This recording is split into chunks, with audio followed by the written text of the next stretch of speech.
Good afternoon and welcome to this lunch briefing with Irene Khan on the theme When Youth Mobilize for Democracy, Justice and Human Rights, the case of Bangladesh.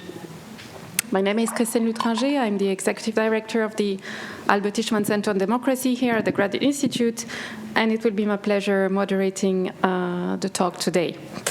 I'm delighted to introduce our guest speaker, Dr. Irene Khan. Irene Khan is UN Special Rapporteur on Freedom of Opinion and Expression since the 1st August 2020, and Distinguished Fellow of the Geneva Graduate Institute, where she's also Research Associate at the Albert Tishman Center on Democracy. An internationally recognized advocate for human rights, gender equality, and social justice, Mrs. Khan was Secretary General of Amnesty International from 2001 to 2009, and Director General of the International Development Law Organization, IDLO, from 2012 to 2019. She was awarded the Sydney Peace Prize in 2006 for her work to end violence against women. She's a citizen of Bangladesh and witnessed firsthand the recent upheaval in her country. This lunch briefing will focus on the Monsoon Revolution in Bangladesh. The student mass uprising overturned 15 years of authoritarian rule in just a matter of weeks. Irene Khan will analyze the leadership role that students have been playing to promote democracy and accountability. The discussion will consider the opportunities, risks, and challenges for youth leadership to build a more inclusive and just society based on democracy, human rights, and the rule of law. The format of the Institute's lunch briefings is the following. We have a 1-hour event, starting with a half an hour or a bit less presentation by our guest speaker, and we will then devote the rest of the session until 1:30 to the discussion with the audience. Welcome to you all, in person here at the Geneva Graduate Institute and online. Thank you very much, Irene, for being with us today, and the floor is yours. Thank you. Would you like to? Well, thank you very much, Christine, for giving me this opportunity, and thank you to everyone who's listening online and who is here. I want to begin with two very short video clips, just to give you a sense of what was happening on the ground in Bangladesh. And you know, when we think about youth uprisings and youth revolutions, there is a sense of romanticism in it, you know, young people rising up. But there is a very hard reality on the ground. So the first clip in particular may be a little distressing for you, but it has become an iconic video. It was not taken professionally, but it went viral right away, and it was the catalyst that actually changed the whole dynamic of the uprising. So I will show that to you, and then a short video afterwards, what happened in the end, the overthrow. So if I can ask a technical team to help me now.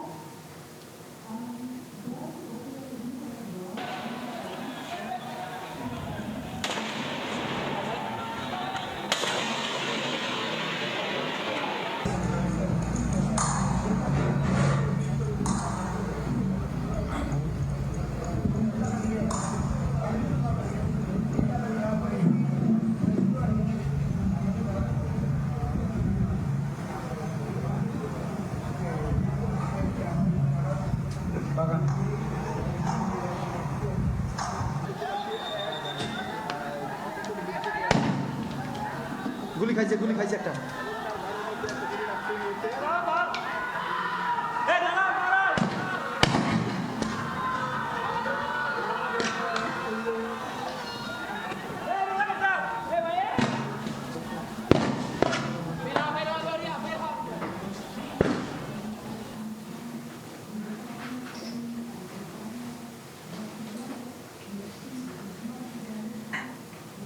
And there will be a second video. That one of the student who stood like that has actually become an image. It has become an image to reflect that whole struggle. Now you see drawings of it, sketches of it everywhere. Let's see the second video now, which is about just the overthrow, and then I will get into the why and how these things came about and what is likely to happen. So if I can ask the technical team for the second video, which is going to be about, that is the video of the 5th of August. The earlier one was a little earlier, around the middle of July. The capital of Bangladesh. Weeks of deadly protests ousting the country's prime minister from a decade and a half of rule. Everyone is happy, everyone is cheerful, everyone is celebrating. Thousands of protesters storming and looting the prime minister's residence. Footage from inside showing demonstrators standing on desks, pulling art off the walls, bringing cushy furniture into the streets, climbing onto the roof, even looking through personal photo albums. 76-year-old Sheikh Hasina fleeing the mob in her country by helicopter and thrusting the 8th most populous nation in the world into uncertainty. It all comes after at least 95 people died in violent clashes in the capital Sunday, vehicles burning in the streets, and a statue of Hasina's father, the father of Bangladeshi independence, defaced. It's the culmination of a protest movement that began in opposition to a hugely unpopular jobs quota system.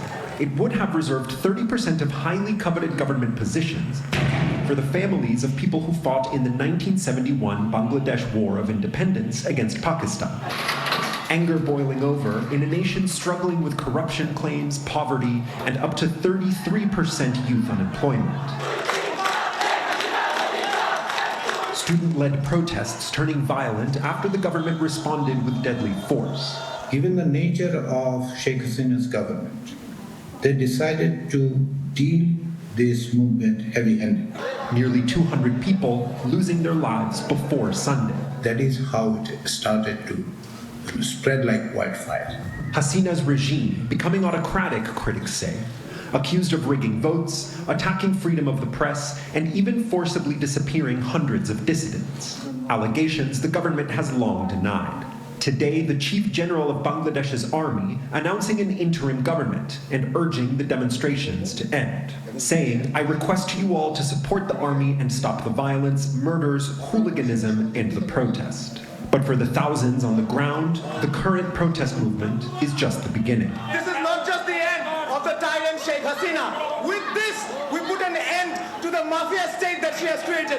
We don't want a military government. We need a civilian government, and we're going to ensure it. David Noriega, NBC News. Thanks for watching. Stay updated about breaking news and top stories on the NBC News app, or follow us on social media. Okay, now, thank you very much. I think that through that, you saw around the middle of July, the incident where the young man put his arms out, unarmed, and stood in front, and he was actually saying in Bangla, "I dare you to shoot me." That video clip, I saw it before BBC. It was in the BBC program. BBC called me to ask me to comment on that program, on that scene. And I told them that I said, well, it was clearly an unlawful killing. I didn't realize that it was probably the understatement of the year that I had made, because I could just see that one person with his arms outstretched. They shot him. He was a student, a final year student of English in one of the provincial universities in the north of Bangladesh, the first person in his family, who had gone to university. He was the eldest son, and the parents were looking forward to his graduation and obviously for him to get a job so he could look after the rest of the family. So it was totally devastating for him. And that video, as you saw, was taken with a smartphone, went viral, not immediately because the government had shut down the internet, but as soon as the internet was restored, that was the one that went around and arrived on BBC's desk. They called me up to verify it, and by then, of course, a lot of other video clips were also out there. So in a way, that was the spark that changed the mood of the people. when they saw innocent, unarmed young men and women being attacked like that. To give you another sense of it, they talked about 100 people killed in one day. Total number of around 800 people were shot dead within a matter of 2 weeks. So it was a very high, intense, short, packed situation. And they used rubber bullets. Police used rubber bullets. But what they were doing is they were shooting at eye level, to the face. And right now, we have a lot of young people who have been blinded who are now in hospital awaiting care. So it was a very brutal kind of response. And I was in Dhaka at that time, and I heard that the police then switched from rubber bullets to live bullets because they had run out of rubber bullets. So it was that kind of callous treatment where human life didn't matter. And these young people, probably because they were young, were out there not realizing the kind of risks that many of them were taking, but they knew that change had to come, and that's what they were looking for. And because of the way they were treated, a lot of other people joined in, and that ordinary people joined in. That was what is an interesting factor here. 50% of those who were killed, from around 800 to about 900 people killed, 50% of them, only 50% were students. The rest of the 50% were people from all walks of life, people who were on the street vendors, for example, rickshaw pullers, and all kinds of other people. Now, obviously, what you see here is the culmination of something long that had been going on for long. And it's important for us, when we look at this sort of student protest, that we dig a little bit deeper to see what led to it. So I'm going to now show you that slide of Bangladesh, which has a population of over 170 million, and a surface area of 147,000 square kilometers. And I've given you the same figures for Switzerland. So you can see that it is about 3 times, or a little over 3 times, 4 times, under 4 times the size of Switzerland. But look at the population, 8.7 million and 170 million. And of course, it's a delta region liable to flooding, and now especially with climate change, and a heavily populated area. Henry Kissinger infamously described the country as a basket case in 1973. And then, over the years, especially in the 90s, and onwards from there for a little while, it became the development miracle. You can still read articles published by the World Bank, by the Asian Development Bank, by academics and scholars about this development miracle where the social development indicators were going up, the economic growth was going up. The country had economic rate of about 6.5% growth for last 10 years or so. So it was the poster child of the SDGs. And then we see into this year, 2024, the Monsoon Revolution and the overthrow of the government. So it's good for all of us to ask, how did a poster child for development become such a disaster for its own people? So as the economy grew, so did, of course, the inequalities. And you will see the figures there for yourself. The child malnutrition, 50% of the poorest quintile of the population has child nutrition, whereas the highest level, the rich, is only 21. Look at the teenage pregnancies. Look at primary school completion, and so on. So you can see what the situation was, where at the top, people were getting richer and richer and living a better life. There were millionaires in dollars, billionaires in Bangladesh today. And at the bottom quintile, you actually had people who were still what you would call the extreme or the ultra poor. And you can see that the richest 5% had hogged 30% of the income, and the lowest 5% was only 0.2%. And Bangladesh today is more unequal than it was when the country was born about 53 years ago. And of the population, an interesting figure is the 86 million, or 50% of the population, who are technically, according to the World Bank figures, no longer poor, but who are the new poor. And what that means is that they have no savings. The slightest kind of crisis, such as a health crisis in the family, can push them back into poverty. So it is the new poor. That means, yes, on paper they are not poor, but the slightest crisis can actually take them back into poverty again. There have been some gains. For example, there is gender parity in education, but women are still, of course, only really dominant in the informal sector. And then we have to look at the political scene. And as someone who has been championing the importance of human rights to development, I feel vindicated, sadly vindicated, by what has happened in my own country, where you can see the economy grows, inequalities grow, and alongside that, democracy, of course, withers. 15 years of authoritarian rule, 3 rigged elections, one after the other, the most recent one in January of this year. And when I say rigged, huge level of political violence right throughout the country in the lead up to the elections, but throughout the time to decimate the opposition.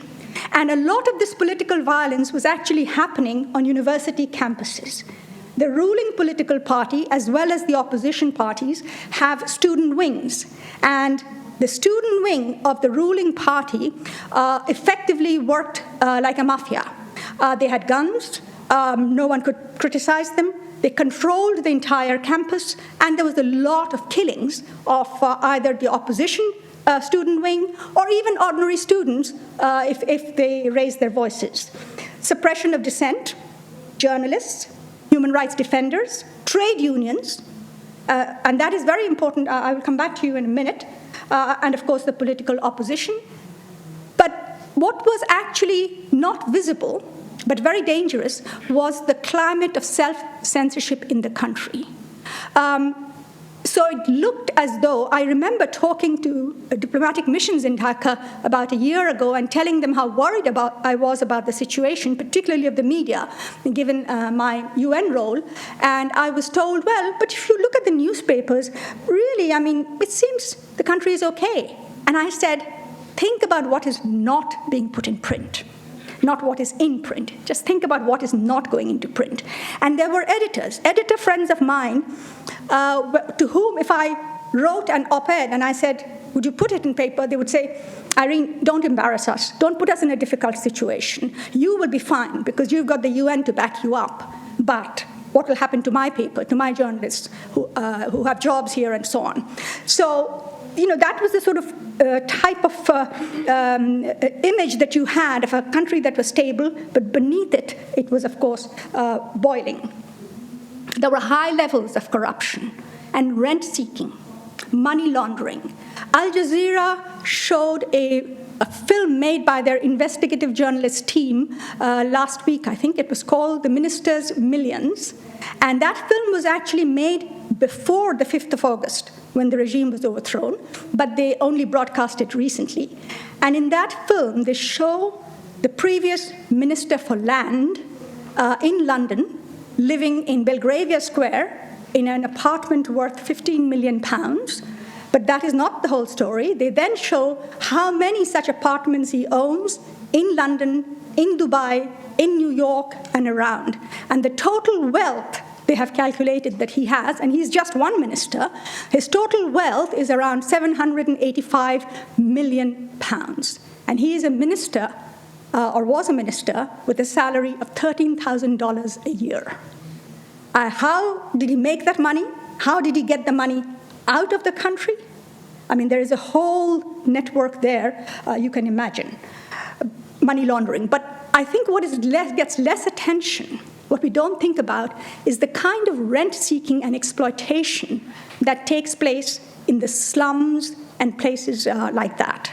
And there is one story I know that was told to me about a development organization worker. He was looking at the coastal areas, and in the coastal areas, he was talking to the fishermen about what their situation was.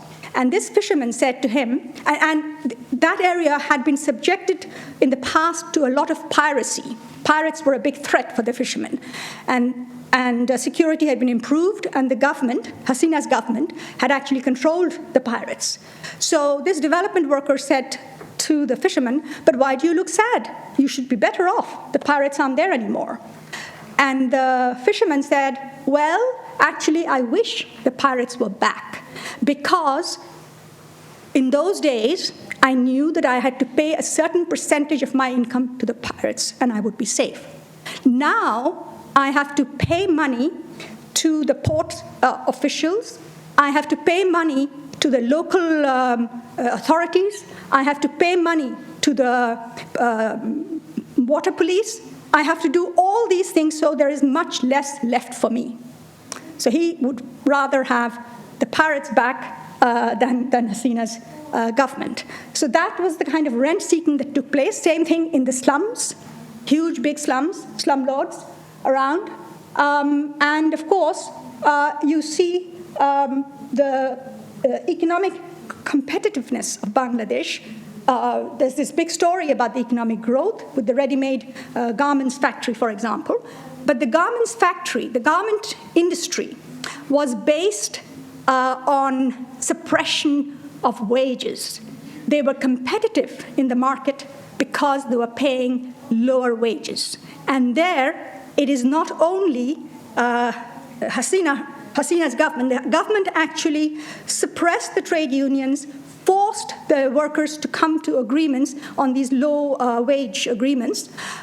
But the factory owners were saying, hang on, how can we pay the workers more when the buyers who are coming to buy the cheap garments in Bangladesh are not giving us that margin of profit that would allow us to improve workers' conditions?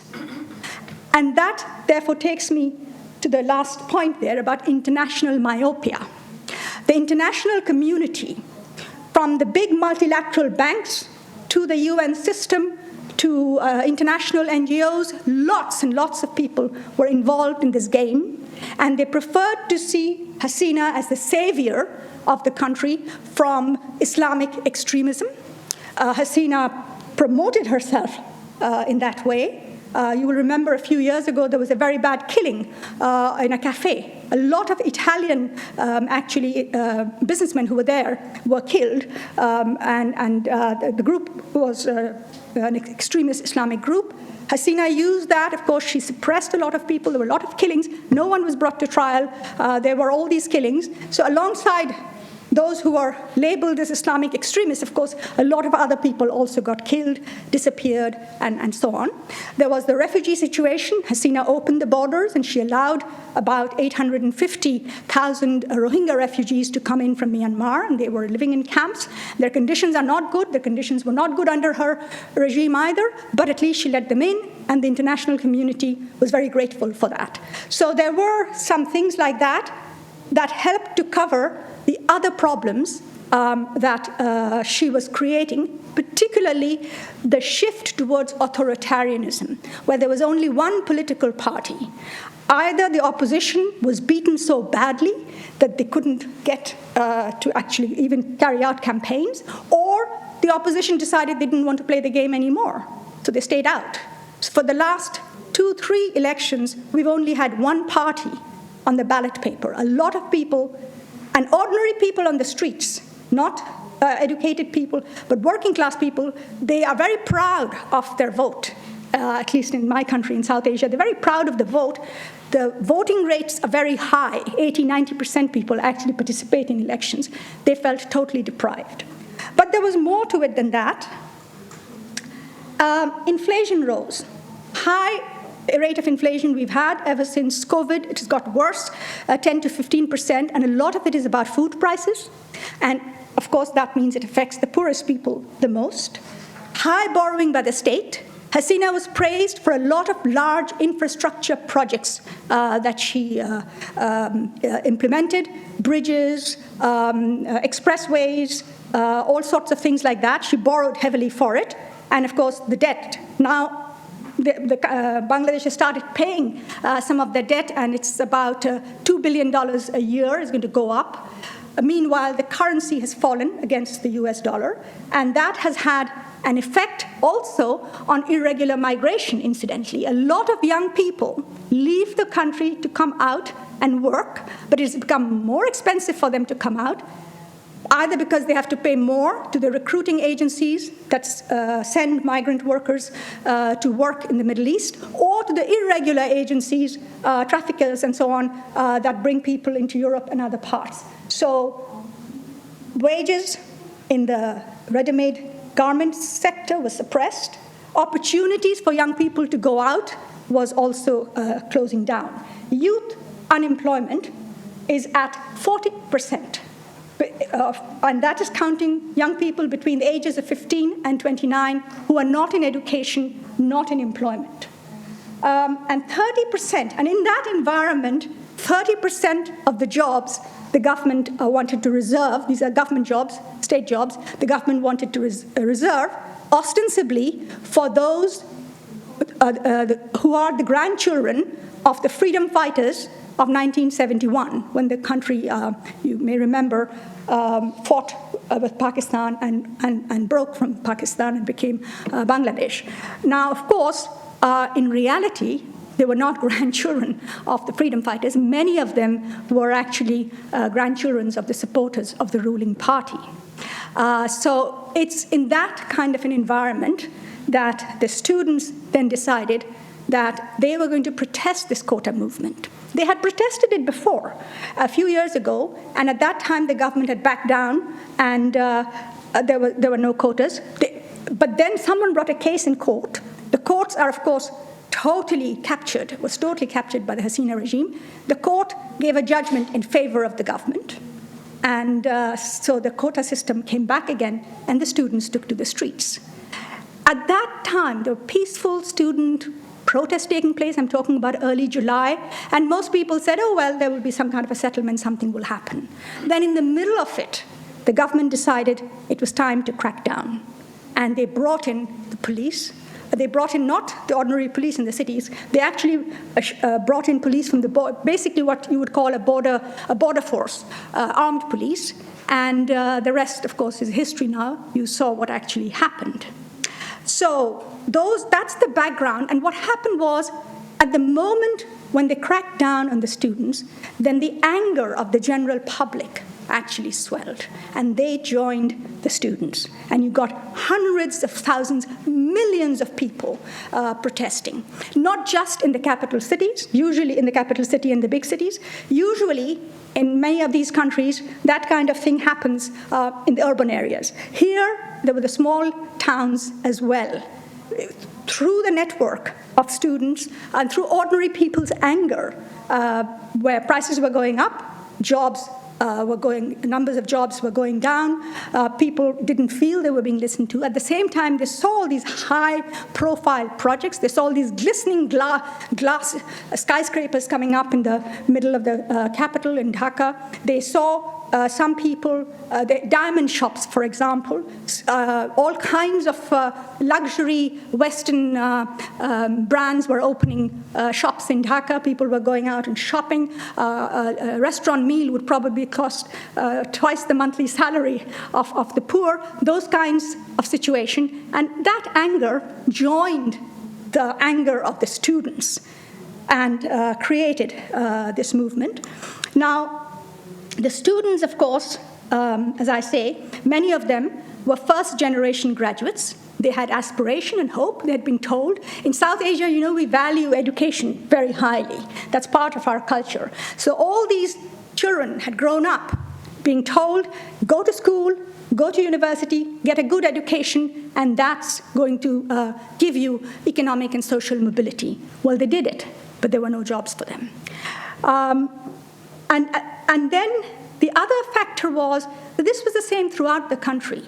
And when you look at the student protests, the protesters were not in the big cities. This guy who was killed, Abu Said, who's become sort of the iconic the icon for the student protest, he was at Rajshahi, which is in the north of the country, Rangpur, extreme north of the country, a very poor area, remote, and so on. But they joined.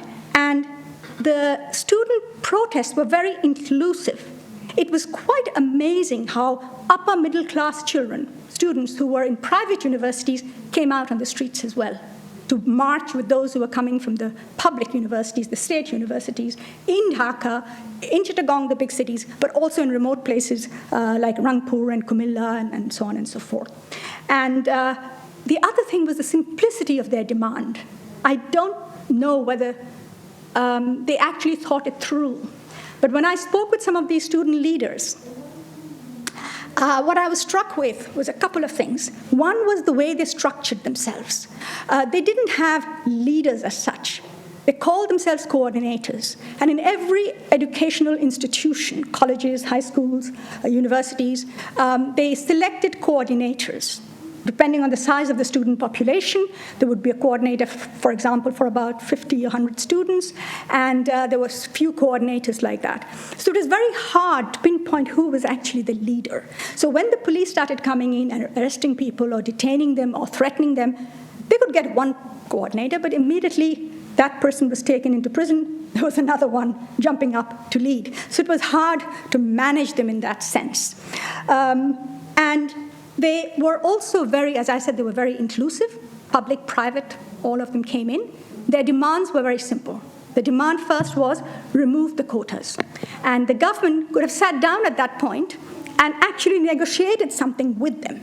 The government did not. Instead of which, the government turned brutal, and the Prime Minister was quoted herself as calling the students traitors because they didn't respect the grandchildren of the liberation fighters. So there was a certain narrative there of being in or being out. And those who were with the government were seen to be as being in because that was the liberation movement, that was the story, the great story of pride in the country, and others were out. Whereas in 1971, 10 million refugees fled from Bangladesh into India. 300,000 people were killed. Hundreds, tens of thousands of women were raped. So it was everyone's war. Now, these children knew, they'd heard those stories from their parents' generation. It was not so long ago. And here they were being told that they were children of the traitors. So there was an anger welling out from there. There is also a history of youth protests in Bangladesh that's important to remember. Way back in 1952, just a few years after Pakistan was created, and Pakistan was created with West Pakistan at this end of India, East Pakistan at that end. East Pakistan eventually became Bangladesh. And after Pakistan was created, one of the very early pronouncements of the leaders of Pakistan was that Urdu would be the national language. The national language of Bangladesh is Bangla. People were furious. Young students marched in the streets in 1952. 5 of them were shot. They are still known as the language martyrs. And from there started the movement for an independent Bangladesh because they felt there was a large population with their own culture, their own history, their own language, and they were being suppressed. The only thing that united the two Pakistans was religion. Everything was different. So, the students in 1952 marched, died, and made language a big issue. And the UN's International Mother Tongue Language Day, Mother Tongue Day is actually an initiative of Hasina. It's an initiative of Bangladesh. That's how proud we are of our students and our language. Then in 1969, 70, 71, it was again young people, students. The protest against Pakistan started on the campuses. Tens of thousands of them were shot dead on the campus. A lot of bloodshed. So there was that.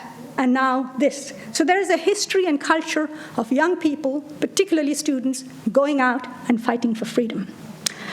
Now, the simplicity of their demand, the brutal crackdown, the public anger came together. Alongside that was technology. The students, of course, organized using mobile technology, using internet. Everyone is very much into social media in Bangladesh, like so many other countries in Asia. The government tried to shut down the internet, but students still figured out ways of communicating. In the end, the government couldn't shut down the internet for longer than a week or so, and they brought it back. And as soon as they brought it back, of course, everything had gone viral because everyone has a smartphone these days. Everyone is a smartphone journalist. And that's how those videos came out, how they began to communicate. And people, I know that in Dhaka, for example, in my own neighborhood, people were up on the roof using their smartphones to take pictures of helicopters being used by the armed guards to shoot on crowds. And these were, their own people. So you could imagine, and those clips were, of course, going abroad and hitting the international media. So technology helped as well. So all these factors came together to make the student protest into a student-led movement, because a lot of other people had joined in, particularly people who spend their lives on the streets.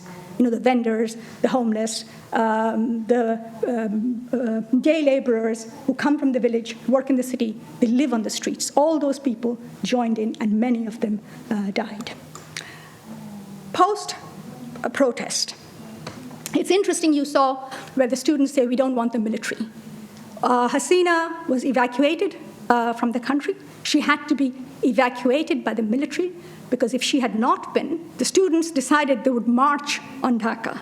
Actually, 3 or 4 days before her government fell, they said, we want her to resign. We will march to her palace, and we will tell her she must resign. So they started coming in from all over the country. They were beginning to move. That was on Saturday. Of course, the government was very worried.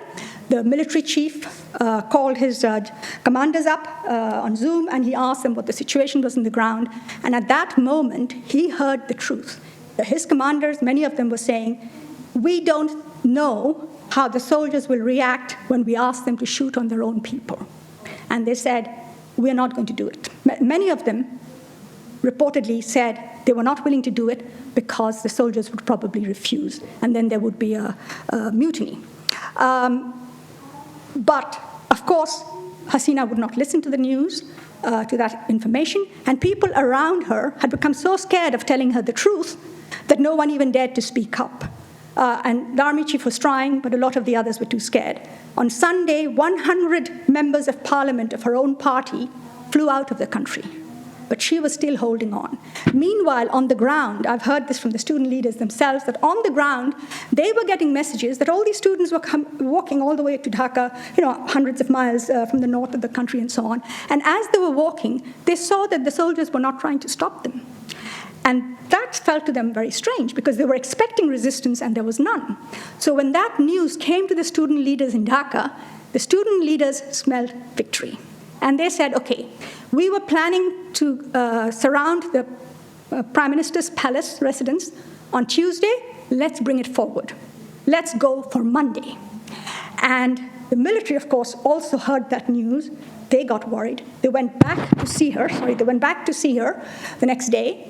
And she still resisted. And this was Monday morning.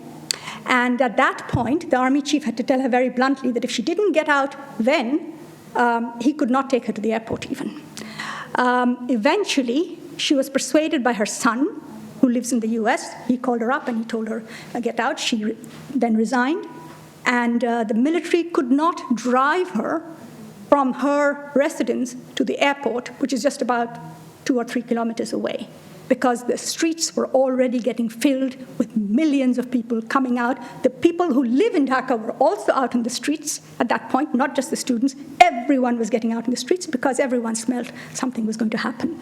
So they flew her by helicopter to the border, and from the border, an Air Force plane took her to Delhi.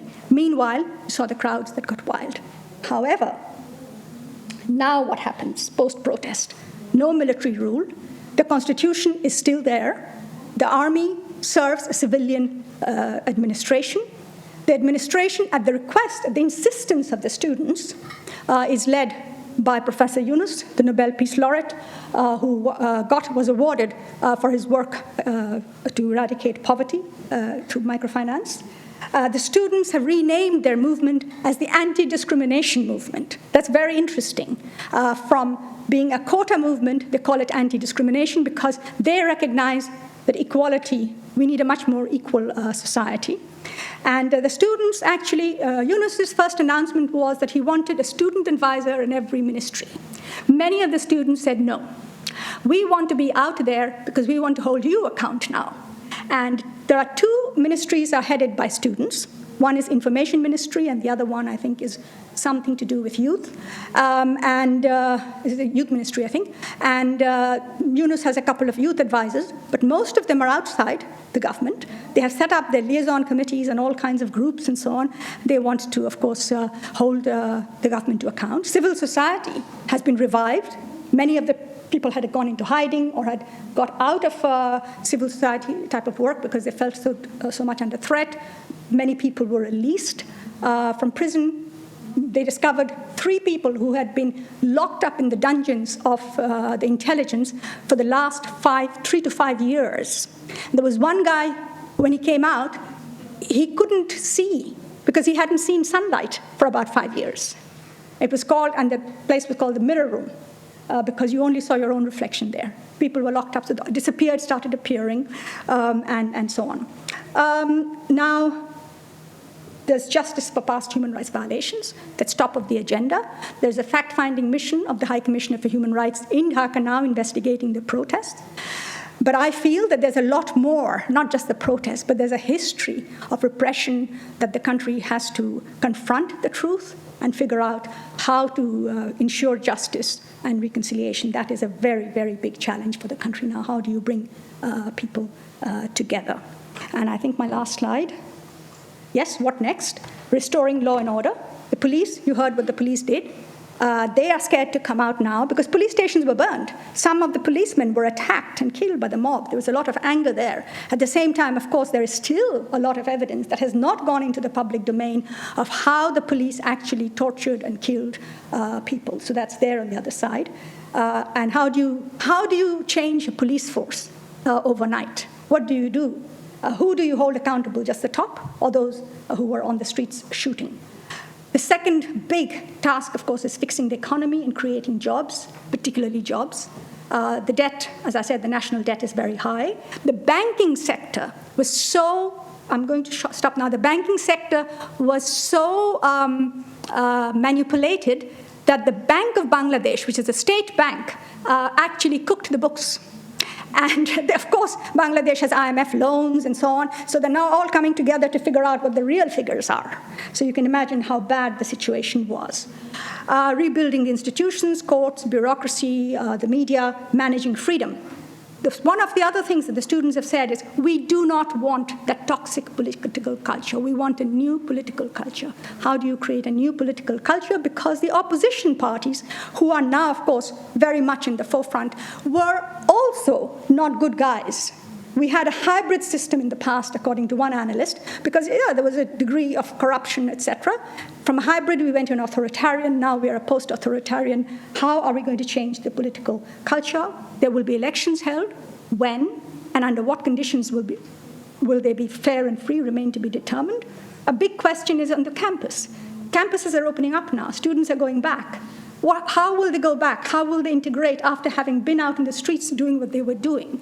And will there be politics on the campus or not? Some of the university administrations are actually saying, no, we don't want any politics on the campus. On the other hand, some people are saying, well, young people actually have saved the country so many times because they were politically conscious. How do they keep their political consciousness but avoid political violence? So there are lots of expectations. How do we manage the expectations is probably the biggest of the challenges. So I'm going to stop there now. Thank you. I spoke a little bit more than I should have. Thank you very much.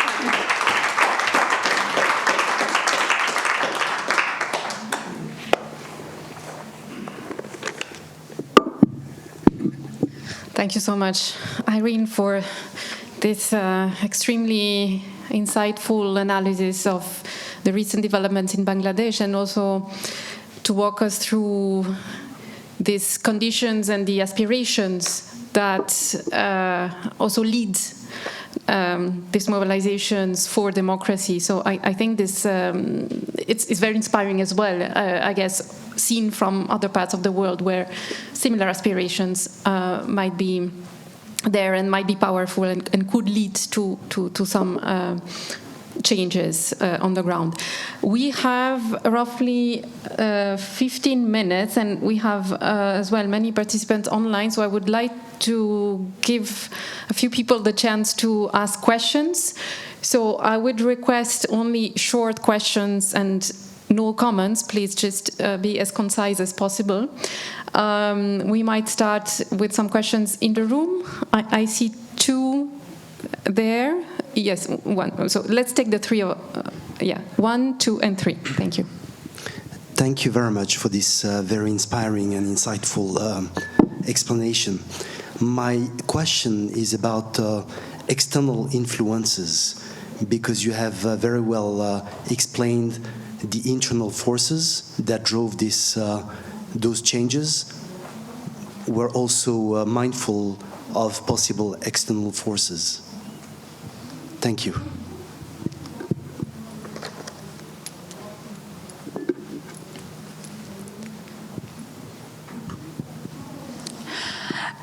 Thank you very much. I have 3 questions. I will make all of them, but feel free to respond only to the one you feel is more relevant.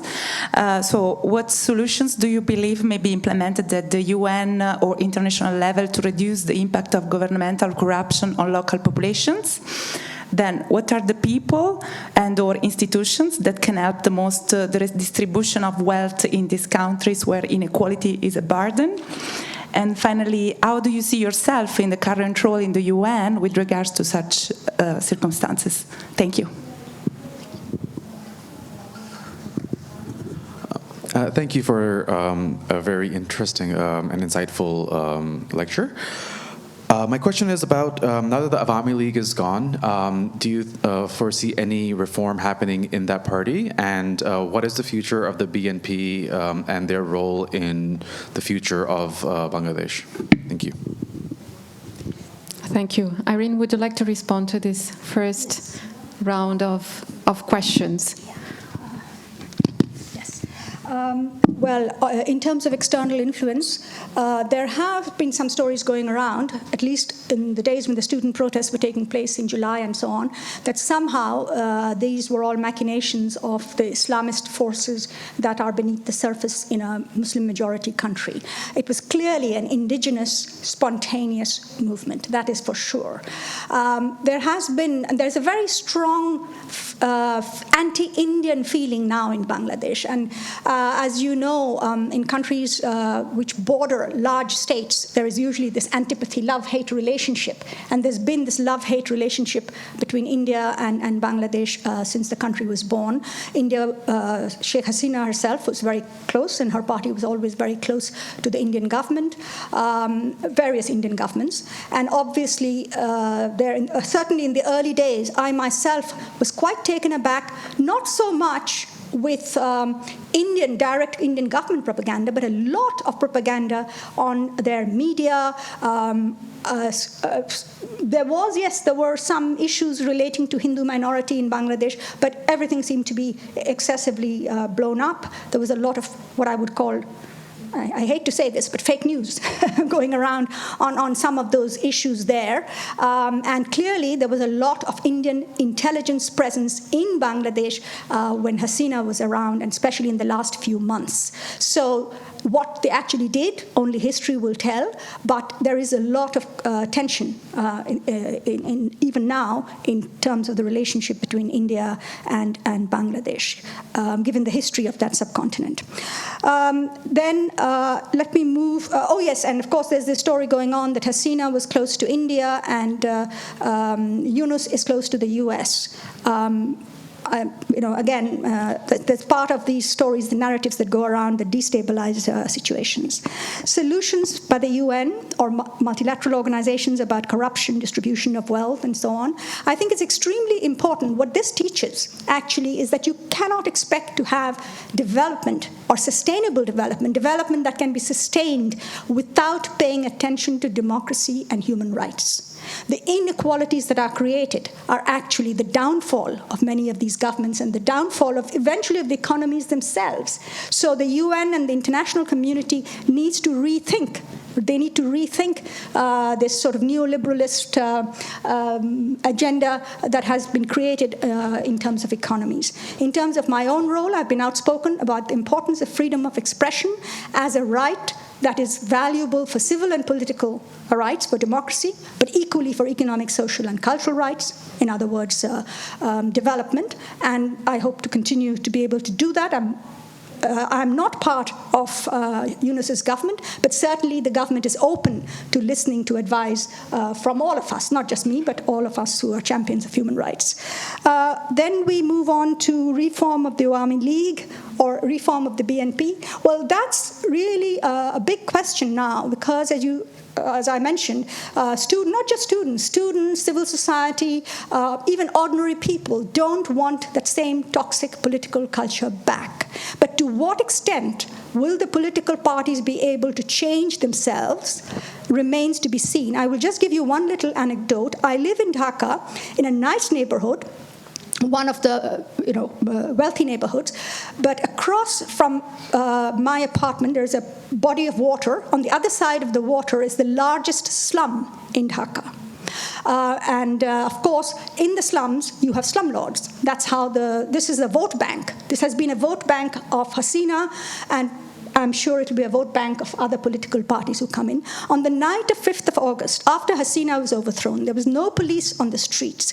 There was no one on the streets, actually, because we didn't even know what was going to happen. This was before Yunus came in. The military had just announced that she had fled. Everyone was at home, locked the doors, and you just stay and you wait.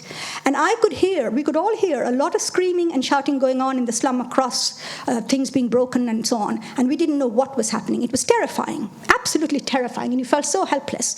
The next day, I heard that what had happened is the BNP, the opposition party goons, had come and they had beaten up the Awami League, or the ruling party, Hasina's goons, thrown them out of their strongholds in the slum and established themselves in there. So it was one mafia replacing another mafia gang. And for the poor people who live in that slum, of course, the life hadn't changed. They were simply paying to someone else now. So to what extent will the political system itself change? Now, there's a lot of talk about it. Will there be a new political party? Will the students themselves perhaps create some kind of a political movement? Remains to be seen. But certainly, people have been exposed to some things that they didn't think it was possible. The political parties have been exposed to those things too. So maybe some of them would be clever enough to draw some lessons from it. The Awami League is the oldest party in the country. It has been there for more than 70 years. It has a very strong structure, etc. Now the question is whether they can put their past back and bring new leaders in. It will not happen overnight. There will be time. They will have to let time go because people are extremely angry. It's a reality for people now. So how will that happen? That remains to be seen too. So there are lots of questions. Thank you, Irene.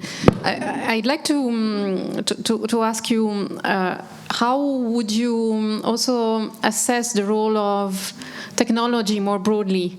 You have been working a lot also in your capacity as UN Special Rapporteur to protect and promote freedom of expression, opinion and expression, and the role of media and the safety of journalists is key, and you have devoted your 2022 report on that. Technology also means new forms, new spaces for expression for the best and for the worst, and also I'm referring to the other recent report that you have authored on the gender disinformation and its implications for the right to freedom of expression. So how would you assess the overall dynamics in Bangladesh now that the country is moving towards a freer democracy and a freer also media landscape? And also, how do you relate that to developments outside of the country?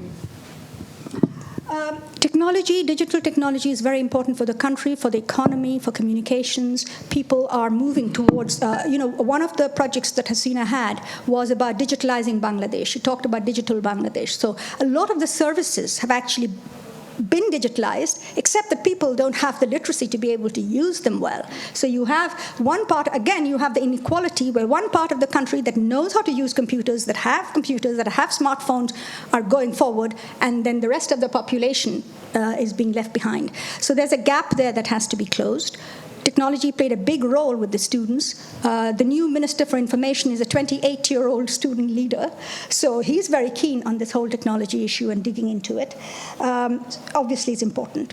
In terms of the media had been totally captured by the previous government. And by that, what I mean is media is largely privately owned by business houses, but all these business houses were linked to the government. They were not buying media outlets to make a profit out of it. Media is not a profitable sector in Bangladesh or in many other places, as you know, but they were doing that for political influence. Media has been totally discredited in the public eye, except for perhaps one or two print outlets. And journalists have been beaten up. Journalists have been accused of murder, inciting violence, I would call it, but they've been charged with murder. There is a lot of hatred there against media.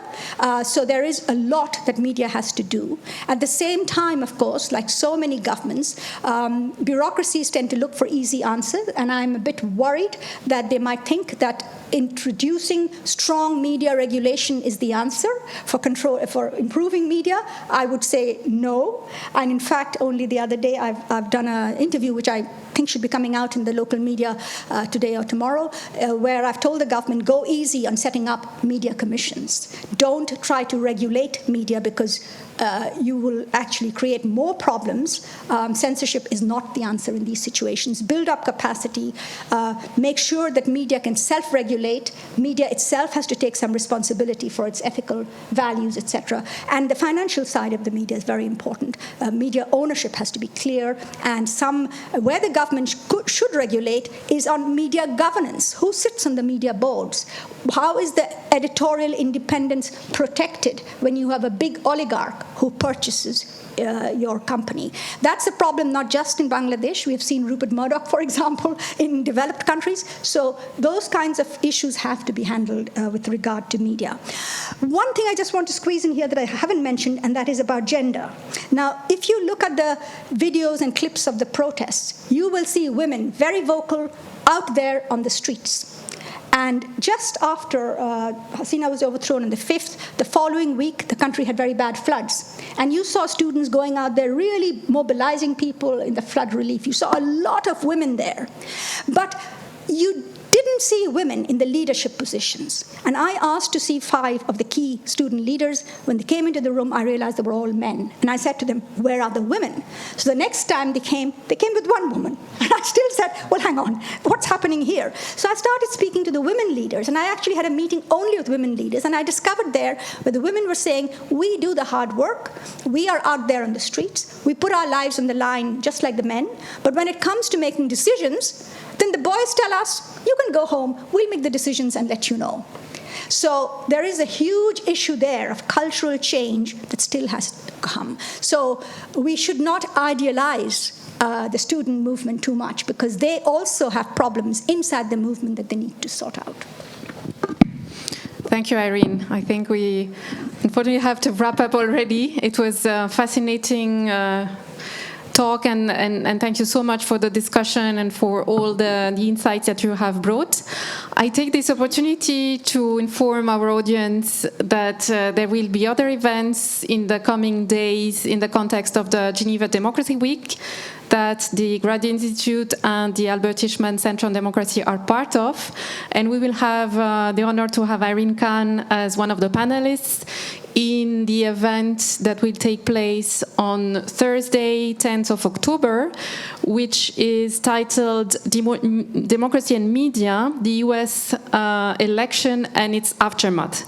So, in fact, we will continue exploring the new configurations of the media landscape, but also much beyond what the questions of polarization and also the disinformation, how these have been affecting public debate and elections. So that's next event that you will be able to follow here at the Institute, I think in the same room. There are other events. You will be finding a flyer outside of this auditorium, and all the information are available online on the Graduate Institute's website. So I'd like to thank you again, Irene, for being with us today. Thank you, everyone here at the Institute and everyone who has been attending online. And you'll be receiving some updates soon about the next lunch briefings. Have a very good afternoon.